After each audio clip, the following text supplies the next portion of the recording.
Illinois Public Media News, this is 217 Today. I'm Kimberly Schofield. It's Monday, September 9th. Coming up, we'll learn about new data that found supportive romantic partners can lead to better mental and physical health for breast cancer survivors. That story in just a few minutes, but first, these headlines. Custodians at Decatur Public Schools had planned to strike today over contract negotiations, but they have reached a tentative agreement with the district. SEIU Local 73 spokesperson Eric Bailey says union members will vote on the agreement on Wednesday. Whether they strike depends on the outcome of that vote. The union represents about 80 custodians in Decatur School District 61. Bailey says they have been bargaining since February. The district says they've been bargaining in good faith and want to benefit both the custodians and the community. University of Illinois enrollment numbers come out today. As IPM's Emily Hayes reports, they will show how much of an impact the end of affirmative action has had on diversity at U of I. When the U.S. Supreme Court overturned affirmative action last year, universities were banned from using race as a factor in admissions. John Coleman is provost at U of I in Urbana-Champaign. He says they are prioritizing other factors in applications like the landscape measure that shows how well-resourced high schools are. Unfortunately, there's a correlation there with communities of color and resource levels of high school. We can sort of do additional outreach. Plumeti Lupica is a sophomore majoring in political science. She says she hasn't seen a big change in the new class of freshmen. I would say that my makeup, like the makeup of my class, was a bit more diverse, but I'm not sure if that plays on the whole affirmative action. Other highly competitive schools across the country, like MIT, are reporting a drop in Black and Hispanic students. I'm Emily Hayes with Illinois Public Media. Hundreds of Fighting Illini fans stormed the field at Memorial Stadium Saturday night after Illinois beat Kansas 23-17. This is the first time Illinois beat a ranked non-conference opponent at home since 2011. Head coach Bret Bielema says he's been waiting a long time for this kind of celebration. You just can't replace moments, right? And I remember being in an environment with this in the past, and some other places I've been kind of waiting for this moment, to beat a ranked team. I think Brett said this is the biggest home win since 1995, right? So I was 25 back then. I'm 54 now, so it's a long time coming. The Jayhawks threw 3 interceptions. A sellout crowd of more than 60,000 watched the game. It was the first sellout at Memorial Stadium in 8 years. Next up, the Fighting Illini will play Central Michigan at homecoming. Saturday's game at Memorial Stadium starts at 11 a.m. If you take a Greyhound bus to Chicago, it will take you to the downtown Greyhound bus terminal on West Harrison.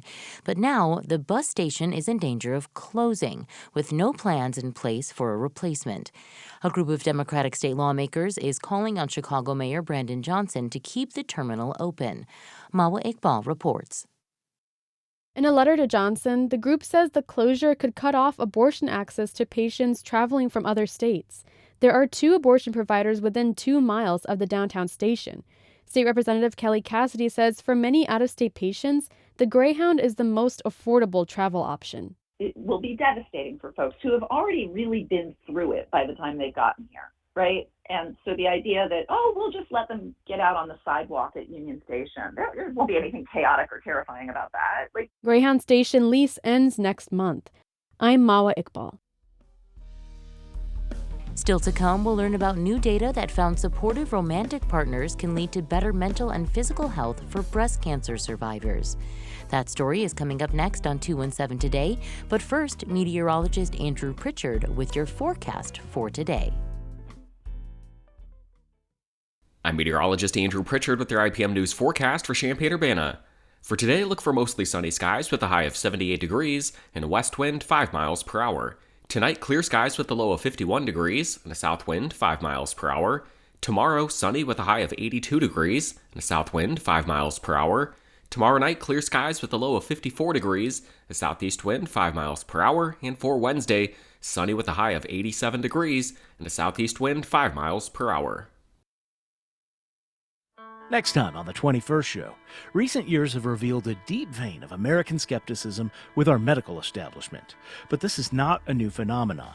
We'll talk with the Illinois author of a book about a drug called Crebbiozin, which was lauded as a miracle cure for cancer in the 1950s. The only problem? It was a hoax. I'm Brian Mackey. That's next time on The 21st Show. Join us.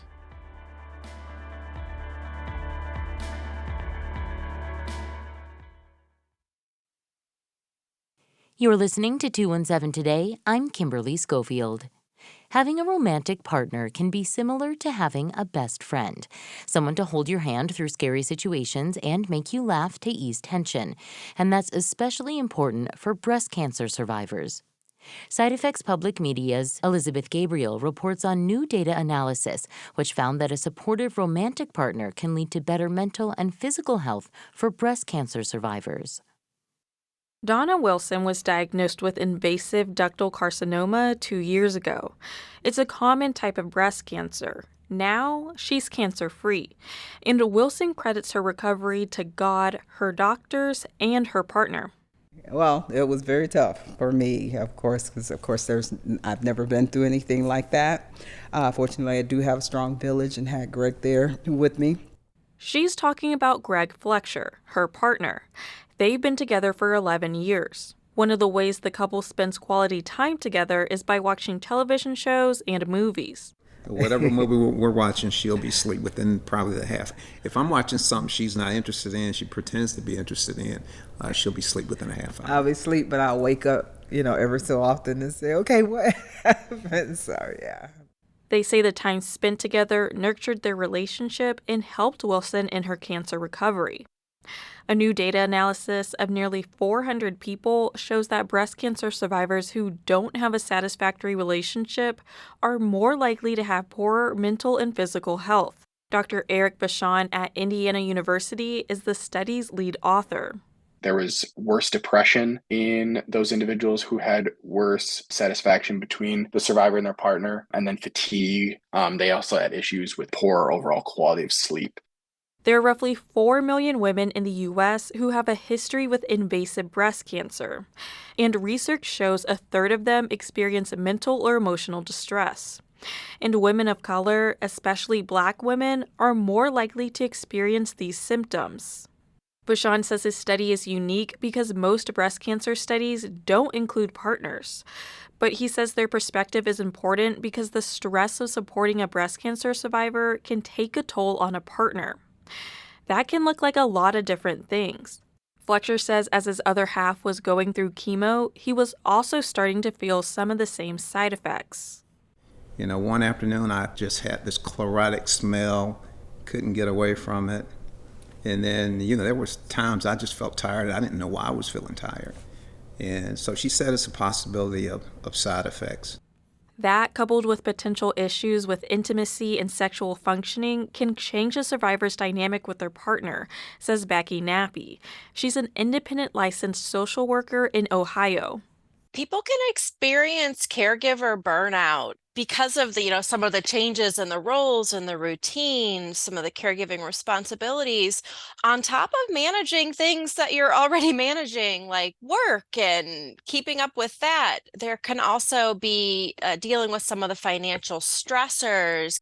She says some people have to continue with hormonal treatments for potentially the rest of their life. So beating cancer isn't the end.